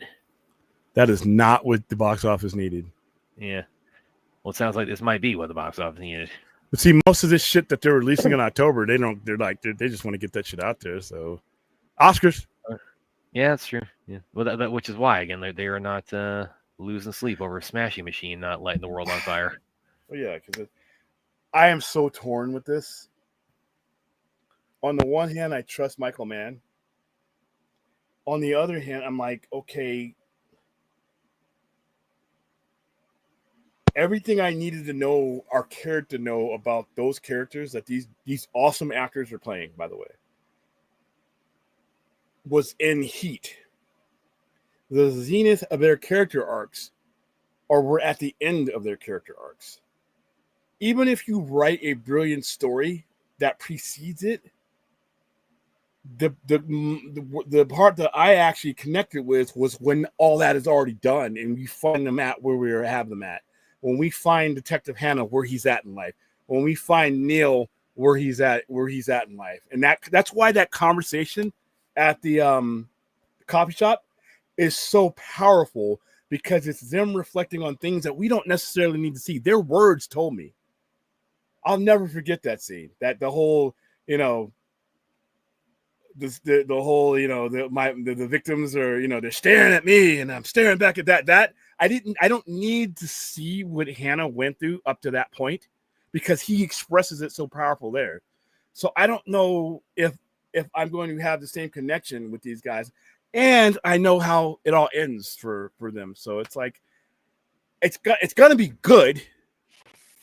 I don't think it's possible for it to be bad, but I'm like, I would rather have him make something else that's on the level of Heat, because Heat was, you know, I don't know. I'm going to go see it. Anyway, I'm looking at what else is coming out this way. And by the way, I know William is nowhere near as in the state of tremendous anticipation of Mortal Kombat 2 as Aaron and Brad are. But I do think, would you agree that maybe theaters now from the studio's perspective, because they moved it to May, it's now the summer kickoff next year, so that's their reasoning. They have a lot of confidence. They think it's going to do really well there, but from the theater's perspective, they had a lot of confidence in the first one too. Maybe they could have used that, that something like Mortal Kombat. I don't think the franchise is viable as because, like I said, they were wrong about the first one, and I don't think that this franchise has what they need. But you know what? We've already what else is coming out? They're on it. Well, you got Supergirl coming out at the same time as on that. So that's about a month later. If it's in June, it's the same month, right? No, Mortal Kombat's in May. Oh, okay, so you have other. It's getting crushed by Avengers. No, Avengers is December. When does Spider-Man come out? That's in Spider-Man to May. So we don't have a May. We don't have a free comic book day. We have a free comic day movie coming out in May, don't we? Let me look up. Yeah, there's nothing. I think it's going to do more than 40 or 50, but then again, I'm out of the business of predicting box office because people are broke. So. Well, yeah, I'm just looking like what else like blockbuster level is coming out in November. I think the only other thing really is the next Wicked. It's the only thing I can think as far as November that really Wicked's is going to make a shit ton of money, and you guys have fun at that. This is how I feel. I mean, it's like I love Michael Mann. I love Michael Mann. You guys have seen me on this show breaking down Miami Vice, Michael Mann level. So, but I just don't know about this. Okay, so here's everything coming out in May of next year. So May 1st, we got Devil Wears Prada 2 and Deep Water. May 8th, that's Mortal Kombat 2 and something called Cheap Detectives. May 15th is Poetic License. Is God Is, and that's Amazon, so I might even go straight to streaming for them. And then the 22nd is Mandalorian and Grogu and I Love Boosters. So yeah, there's nothing Marvel. There's nothing Marvel. But there's nothing there. The demographic that is Mortal Kombat isn't an expansive demographic. But what I'm saying is there's nothing like Marvel or DC, again until June. So it's like that's why I'm wondering why they moved it, because I don't think it's going to do any more in one spot of the year is the other spot of the year. It has its demographic. It's not like it's also hard R too, so it's not even. So you're cutting that demographic in half. So why did they move it unless there were production issues? Because it's not going to make any more money in May than it was in. Well, I mean, full disclosure, I know some people who have seen it too, and that's great.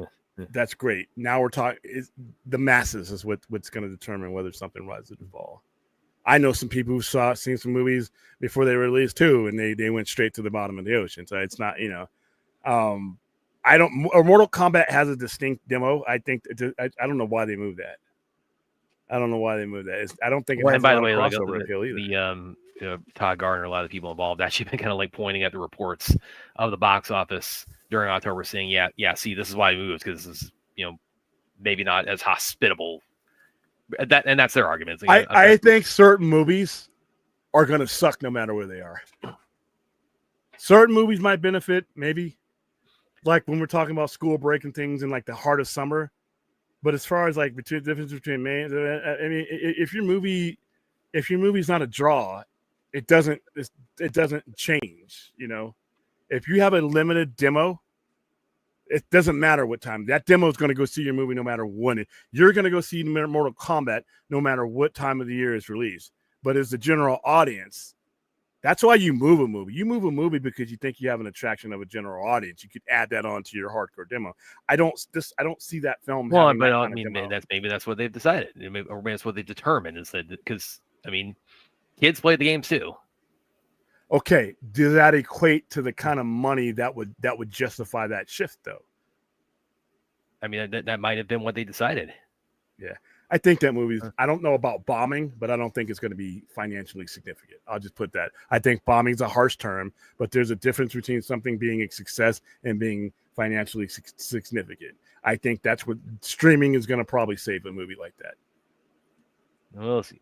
But anyway, But like I said, why the fuck are we talking about Mortal Kombat? Why? It's awesome.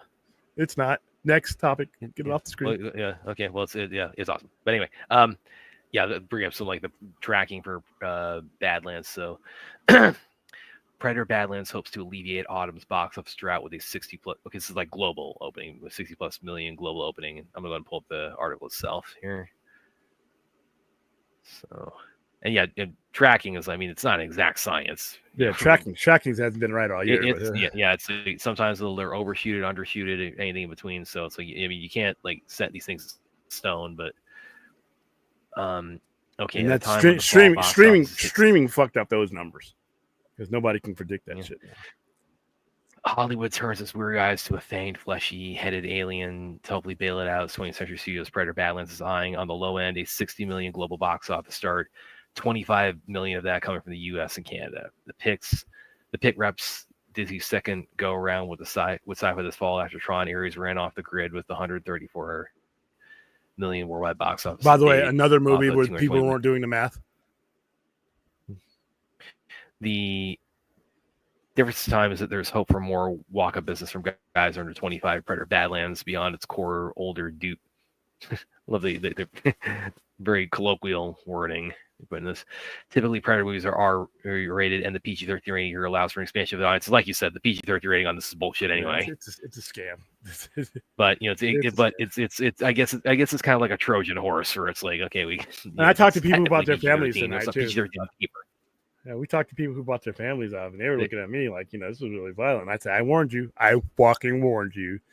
Early screening of Mortal Kombat 2 was no also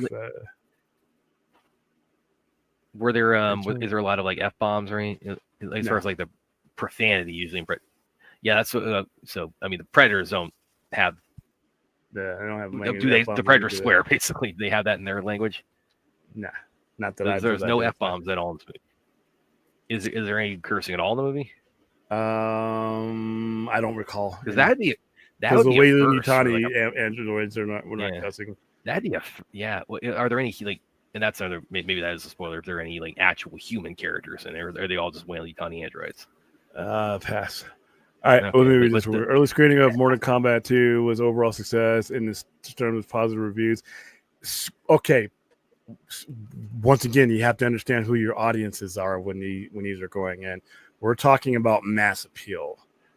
We're not talking about inside baseball. This movie is going to appeal to an audience, no doubt. But is it going to do anything to the point where its margins are going to be anything significant? I don't think so. But once again, we know it's not gonna. The money's already blown. It's not gonna hurt them. I don't think they're gonna spend a crap load of money advertising it. They didn't last time, and they were really revving up the marketing until they did the date move. I mean, they had like the whole Johnny Cage like in universe trailer. That's poor marketing, by the way. That's poor marketing. Because we marketed this movie, and this movie had out of the day and date movies, even the Matrix Resurrections had better marketing than Mortal Kombat. Mortal Kombat had shitty advertising. That was one of the reasons, and it's almost like they had given up on that movie because not every day and date movie was given up on, because Dune had a massive advertising campaign and it was successful. Suicide Squad had a massive advertising campaign and it was successful. Mortal Kombat was released under the same circumstances, other than A, the movie wasn't perceived that well, and B, the studio looked at that, and that's why I'm like, why are you going around again? You left that fucking movie for dead the first time around. So why so no. I mean, out of the day and date, and people would say, well, it was day and date, that's not fair to judge. No. 3 other movies during that whole day and date fiasco were successful. So I don't use that as a, but look what those were though. The ones that had a demographic did well. The ones that either had a no demographic or had an expired demographic matrix did not do well. This is that simple. I'm just asking. I don't think Mortal Kombat has the outside demographic that the inside people think it has. Curious. Wait a minute, about the article here. And it doesn't help that the first movie sucked. But go ahead.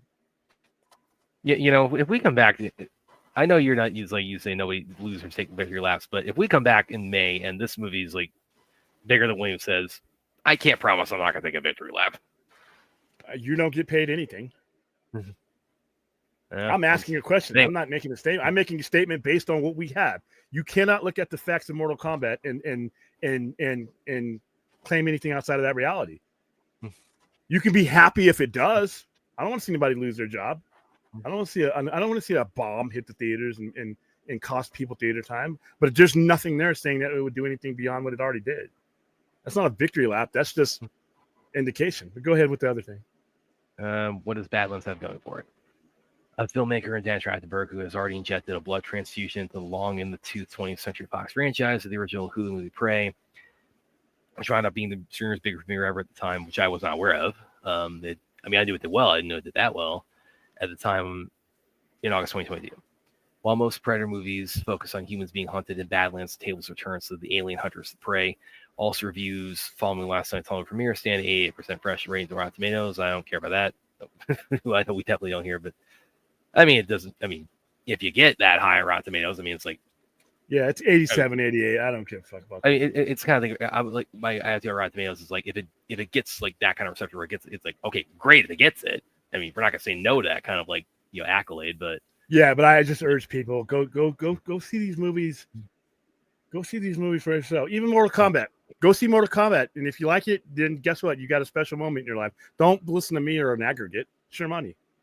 Stateside advanced ticket sales are around that of Ballerina and the Accountant 2, both 24.5 million U.S. openings, but behind Tron Ares, 33.2 million U.S. opening. Arguably, that's better heat. There's better heat out there right now for Predator Badlands than there was for Tron Ares. No shit. Well, Tron Ares was. I once again, I don't understand. Oh well, we went over this before, and people got asked to do it by people who have influence, but that doesn't. And I like the movie. I enjoyed the movie a lot. Oh my god, that movie lost a lot of money. Holy shit, dude!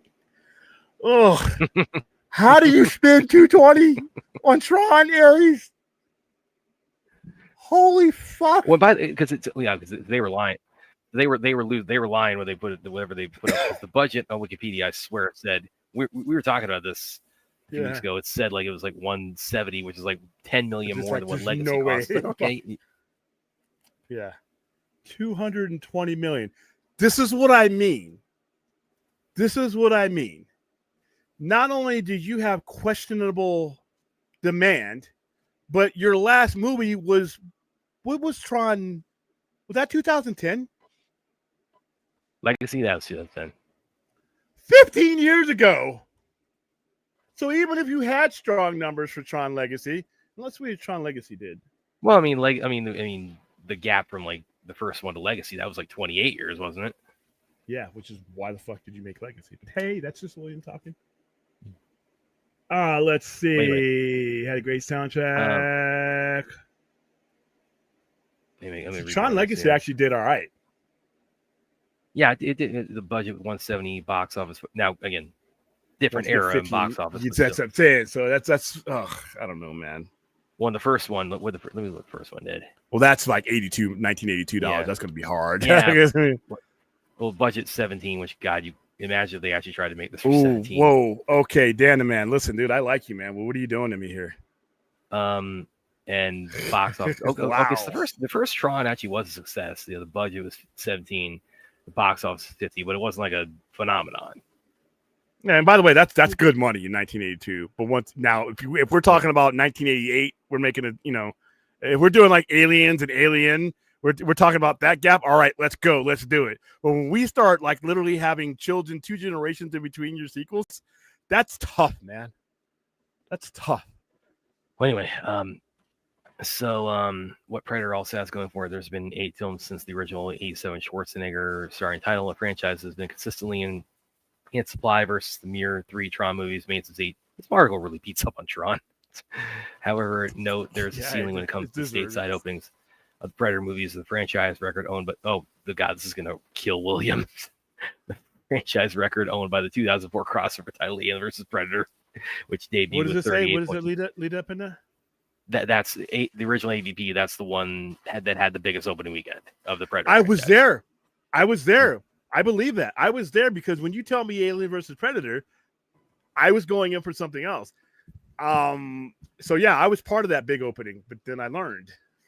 Among the standalones, 2010's Predators from director Nimrod Antal, producer Ed Rodriguez holds the domestic opening at 24.7. Anything north of 25 million for Badlands will make it the second biggest opening in the Predator series. Okay, so are they looking at that as like, okay, this is kind of our barometer we want to hit? Like we want to they can't be. They cannot be, and nor should they be. They need to be looking at 2025. They need to be. None of those movies matter as far as it'll be a great trophy. Don't get me wrong, and I think it will. But they got to look at 2025 circumstances. The world just different between the last one that got. What's the last movie? Oh, okay, well, so let's. We're counting the Predator as the last. I hate that movie that's out there. But it exists. But, you got to count it. Okay, but the financial strategy of a movie-going family has changed drastically. So the only thing that we need to be comparing to is its own budget and its own success. You really can't. I know it's irresistible to do so, and I wish it the best for that. But it's like, dude, 3 or 4 years ago, where was streaming? I mean, let's say 2018, 2019. Where was pre-COVID when the Predator came out? Or streaming when the but Predator also, came out? I mean, 25 is like an opening. Now, of course, you can't compare. Like, every franchise is, it's apples and oranges. And again, plus there's more building blocks with the Predator than there is in other franchises. Yeah, but I mean, 25. That's not like unrealistic that it could surpass that. No, it's not. It's not. But I don't think that's dream. A fair barometer. Yeah, I don't think that's a fair barometer though, one way or another, because of the circumstances of those movies came out in. And with streaming and financial situations. By the way, if you're a government worker, you probably can't go to the movies right now. You see what I mean? There's a lot going on right now that should be considered when this is. I hope it blasts past it. It's worthy of that. Yeah. It's worthy of those numbers, but it's because that's not tough, 25 and up. That's not, again, it's not a pipe dream to think it could surpass that. But yeah, it's like. But what I'm saying is, like, I'm not saying that. I'm not asking, like, are they saying that if we don't surpass 25, it's a bust? But is that like, have they kind of, theoretically, are they looking at this like, okay, this is like our goal. We want to like try to get past this. I don't think so. I think that would be lunacy for them to do that because they know the circumstances better than we do. What you green light? Stop. It's you is a 3-letter word. Forth. You have to abbreviate the green light, in the box office is Doom, Howard the Duck 2, or Blade Runner 20. The problem with the argument against Blade Runner is the success that you have. Even though you have both that have that didn't do well in the theaters originally, they have made their money through other markets. Blade Runner 2049 right now, I don't even think you can get it on HBO Max because they're making money off of selling it to other platforms. So it's still making money. Physical media, they made $22 million of the first 3 days, Blade Runner 2049. There's comic books out that Titan Comics has purchased the license. That's more money. So you have mathematical data to support doing more Blade Runner, which is why you're getting Blade Runner 2029. Howard the Duck 2, no.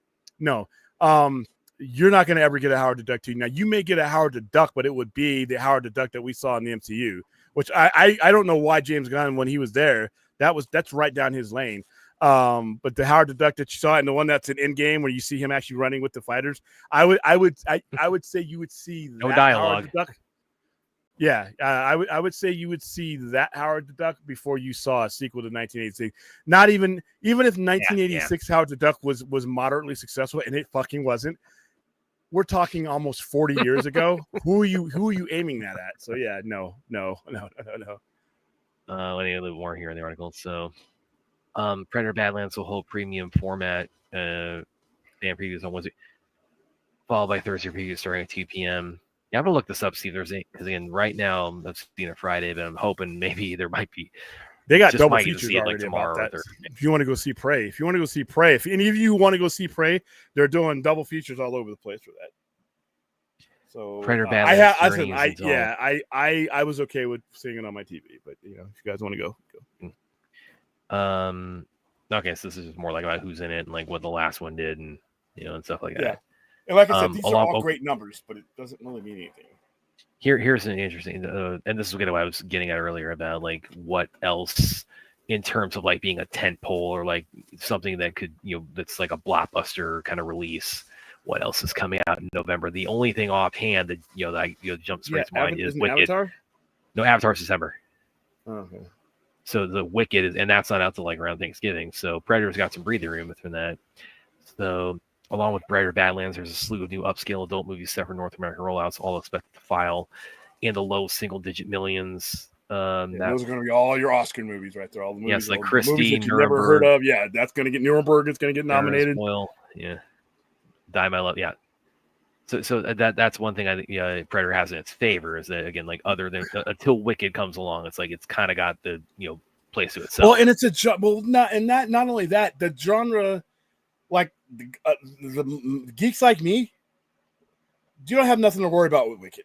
You're going to see Wicked, Die My Love. If I'm going to see Predator, you have those guys who see them all, but then you have a good chunk of those guys that are like, give me the cutting and gutting and you rom-com. Okay, honey, you go see that. I'm going over here. So I think you're all right there. I mean, I think I would love to see this movie make a lot of money, but I just don't know what the theatrical experience is right now in correlation to what people can afford to do. This is a fun movie that you can't, to be honest with you, I don't think your kid's going to be, it's a violent movie, but if you raise your kids in the context, it's not that bad. Well, again, it's a fun movie. We just bullshit our way into a PG-13 with just like blue and green blood. And green and fluorescent blood. But, but that beheading is beheading. You're literally, I don't care whether it's a human or a predator, the head coming off of a humanoid, no, it's still a head coming off a humanoid. Yeah. So it's that's why I bring it up, Aaron, because that's the only other big release in November, like of that scale that is going to do that's going to probably be like a threat to Predator. That is not a threat to Predator, and Predator is not a threat to it. They are not. No. Well, yeah, there are different demographics, but yeah. But again, Predator. I'm not going from deck to Predator. Disemboweling some buffalo to Rick. No, we're just not. We're not making that trip. So no, they are fine.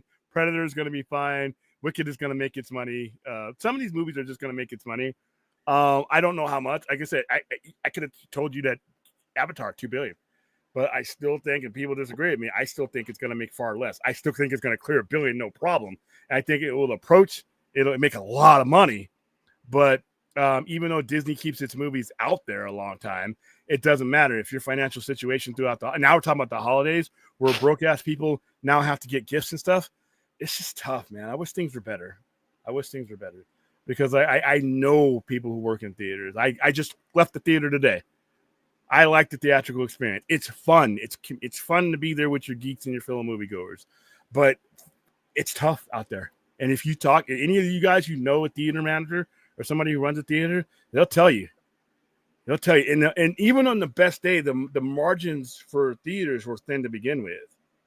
That's why the soda and the candy, and whenever I'm at a theater, especially when I go to like the Galaxy Theater, that's my go-to theater, I buy stuff because that's where they make their profit margin. That's where that's their markup. You know, they only get 35 to, you know, some movies 50, but mainly 35% of the ticket. That's I mean, so out of every $10 they get 3. You know, it's not. That's not enough. That's where I'm really curious about, like, how much, like, things like the AMC A list, so, like, has that become more popular?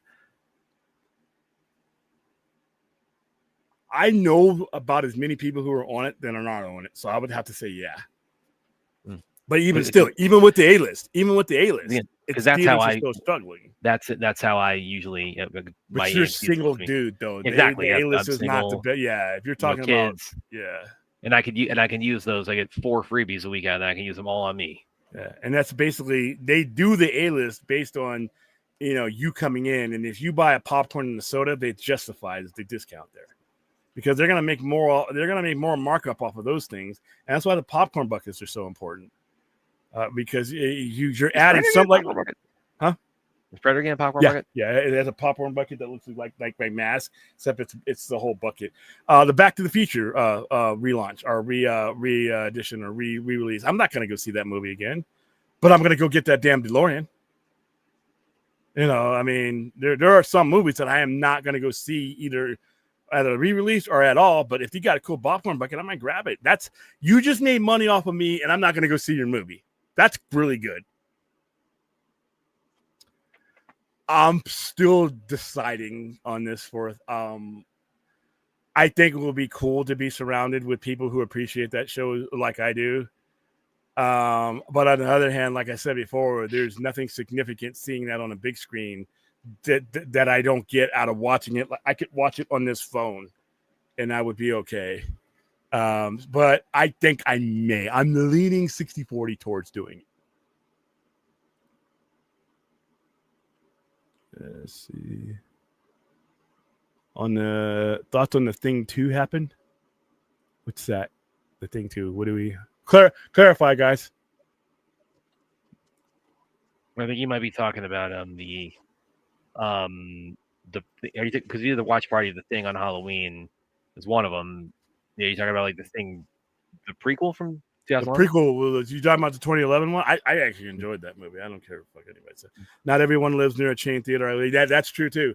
There are a lot of theaters when I was traveling that I would be in other states, and I'd never heard of some of these theaters, and they're not all. Yeah, believe it or not, Irrational is right. Not every we know the big ones, but there are a lot of places that don't have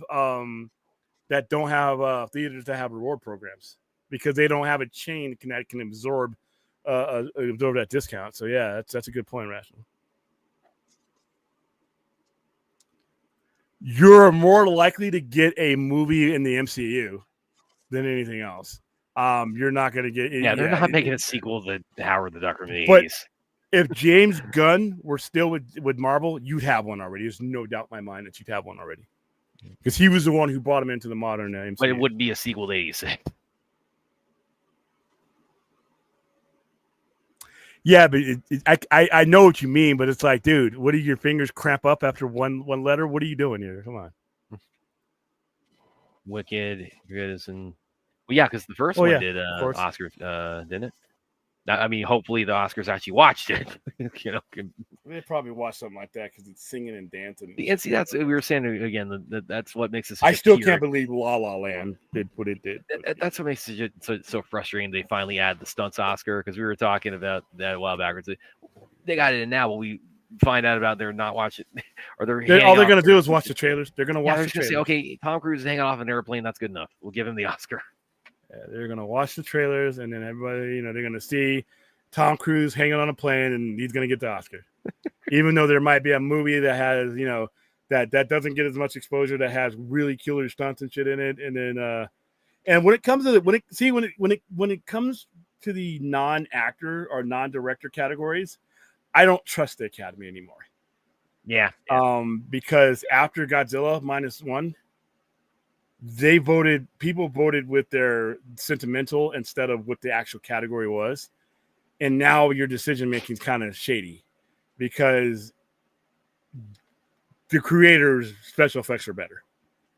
And that's not even, I can't, if you saw those two movies and, you know, and people are, well, they had this budget and look how much, they only had $2 to spend on that. That is not the fucking award.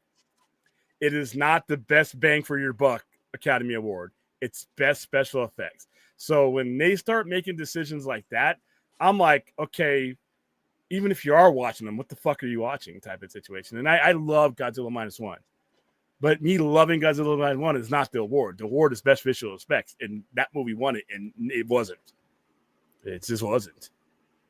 So, yeah, Oscars. I'm at a crossroads with the Oscars this year, guys. I was already going in a different direction before that article came out.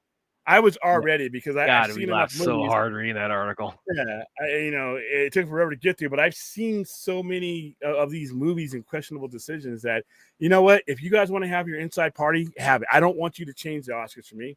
I just won't watch. And until Will Smith slapped the shit out of Chris Rock, I hadn't been watching consistently for a long time. You know, it's just that they host this little party for each other, and that's what it is. William, also theater can be extremely profitable, but sometimes the lease owners and land, dude, that's another factor too. Like every AMC is paying a crap load of money. When they almost went bankrupt, except for that meme stock, a lot of it was because they get out of leases. Increase rent price beyond the theater's profit. Yep.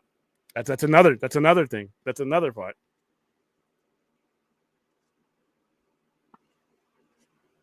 Jeez.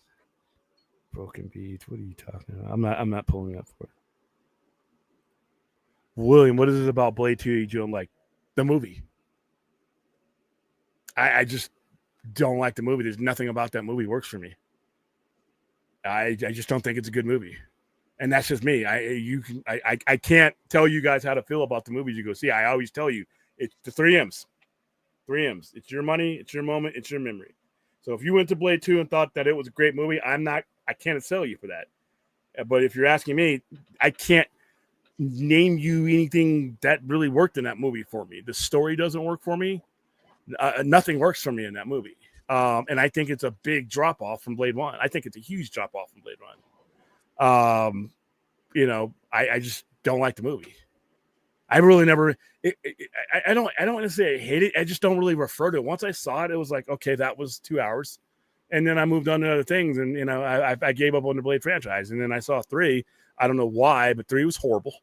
But no, I just think there's only one of the 3 that were really good. And Blade 1 is a really good movie, but Blade 2 just doesn't do it for me on any level. So it's the only answer I can give you. Sometimes I don't have a microscopic breakdown of why I don't like a movie. It's just that feel you get when you go to watch a movie and you just don't get it. You're not fulfilled at any level when the story's not good, the action's not good, the sequences challenge your common sense, things like that. You can't always put it into a nutshell, but you know when you were enjoying yourself at the movies. Everybody's going to have their different thing, you know? Do you think the theaters-owning theaters will ever happen? Do you think they will be extinct before? I don't think the theaters are not going to want to, because what I just said, the margin and the liability for theaters is not something you want to tackle. And if you want to distance yourself from them, you can't if you own them. So if they ever wanted to limit their liability when it comes to the drag that the box office may or may not put on them, you can't do that if you own them. So yeah, I don't know. As far as the theater extinction goes, listen, they're gonna.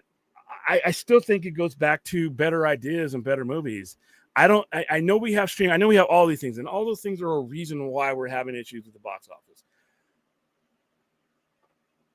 But I think if you start with a good idea, that's a big part of it. If you start with and you control these budgets, but you know there's a lot of that. But if you start with a good, compelling idea, that will take you a long way. That will buy you a lot of time and a lot of goodwill somewhere. But when you're coming up with the old retread, reboots, and all these other things that just aren't working, you put yourself behind the eight before you get to the profit margins, before you get to the theater candy and the Cokes and the rent and all that. The bad idea has superseded all that. In order for everything I just mentioned to work, you have to have a good idea there. Because if you put out a bad movie that has no attraction, doesn't how much fucking soda you have, doesn't how much candy or popcorn bucket you have. You don't have the draw that's going to bring people there to get any of that stuff. So I think the only thing that can truly that will drive theaters to the extinction quicker than streaming will are continuance of some bad ideas. We named some of them at the beginning of the show tonight. Blade 2 is good. I'm glad you think so. I just don't like how it takes place in Europe. Same story, downtown LA. I did. That's okay. There's so much more wrong with that movie, but I'm glad you guys. I'm not going to convince you to hate Blade 2. You're not going to convince me to think it's worth ever watching again. It's not for me. Oh, well, a lot of theater employees are lazy and don't check if a movie gears are bringing out candy. Okay, hey, listen, get rid of those people then. I know the theaters that I go to that they have splendid personnel, but yeah, no, every place is going to have those employees that you gotta weed them out. That's quality control. So it's the job of the management to make sure that the customer is getting, like, when I walk into Galaxy, everybody knows who I am there. When I walk through Galaxy, when I walk through the contour that leads you into Galaxy, the only person that may not know who I am is the ticket person, because that's the highest turnover because they move them throughout. The concession stand people, hey, William, what's going on? Maybe because I'm usually wearing this and I'm easy to remember. It's great. Hey, William, what's going on? How you doing? Nathan. I know Nathan. Nathan runs the theater. Nathan, how are you doing? His boss, Katie, they know who I am. They treat me like gold. But I've seen them treat everybody else like gold. So it's up to the, I would never expect anything less from that particular theater, because if there's anybody that's shitty, you got to weed those people out. I don't know if they want to do it, though. It's like I said, right, especially now, because there's nothing you can really do to increase the profit margins right now, because things cost so much, so yeah. That's not the most outlandish I did. It's not the craziest thing I've heard today.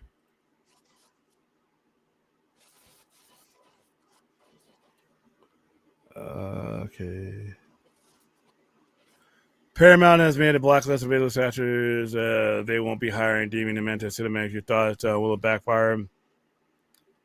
I don't know if it'll backfire, but most of the people that are on their list are people that are going to be able to get jobs in other places.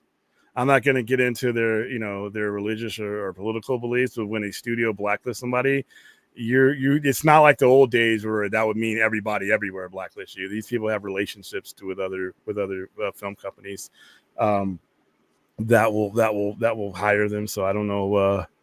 Like I said, back in the day, 50s, 60s, 70s, 80s, blacklist meant everybody. But these days, these studios are, before they decide that they're going to play ball with that, they're going to look and see what their demographic it leaning towards, because that's where their money's coming from. So a blacklist today doesn't necessarily mean that person's going to not be able to get good work somewhere.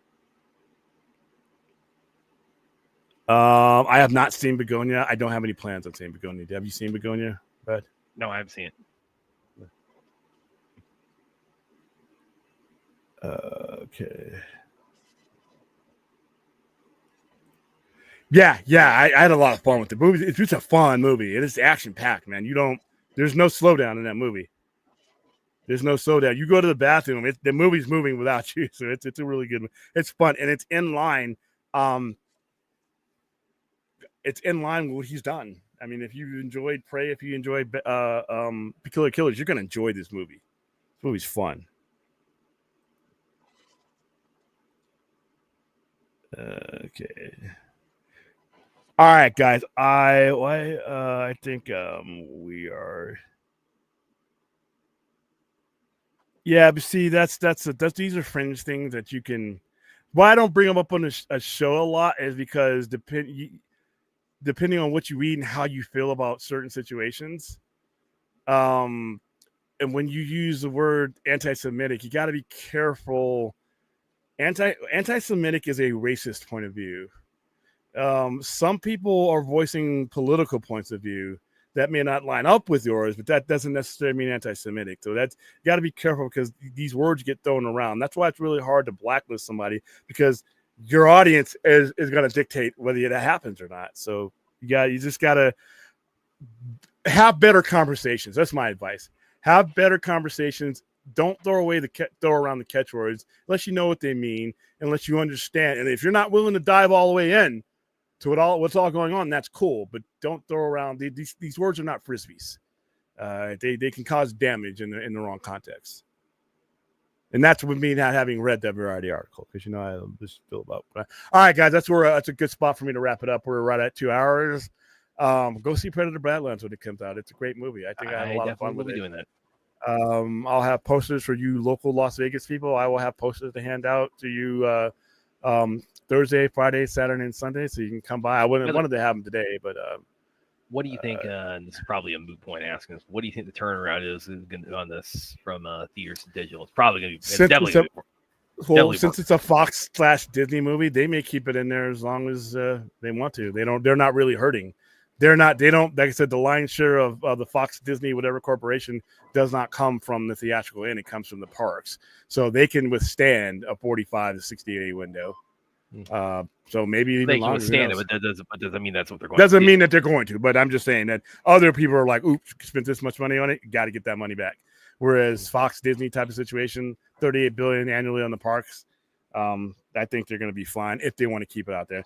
I hope it stays out there because, like I said, I want more people to see these movies if they want to see them in the theaters. I am not that finicky. There are certain things that I want to see. There's like a handful of movies that I want to see on the big screen, and then there's movies that can be like Frankenstein, no problem watching it right there on Netflix. The Irishman, no problem watching it on Netflix. It's just how I am. But if I get the opportunity, most of the movies I see now are special screenings. So that kind of skews me. You know what I mean? I'm not your prototypical moviegoer. So, any guess? I'd say I wouldn't be surprised if they pulled it quickly. I wouldn't be surprised if they kept it out there. I hope they keep it out there because, like I said, I like that demographic going to the theaters. So, all right, guys. Have a good night. Have a good, what's today? Wednesday? Ooh, Wednesday. Tomorrow night, tonight, we will be on the air, and I already have a topic that we're going to discuss. Remember the 5th of November. Yeah. We're going to be talking the Gunpowder Revolt, mainly through the lenses of V for Vendetta, one of the most underrated comic book miniseries ever printed, and one of the most accurate and best comic book movies, and underrated as well, ever done. So we'll be talking about that tomorrow. So until next time, America, I will see you later. Yes. Like, subscribe, share, hit the alert bell, do all that stuff. See you later.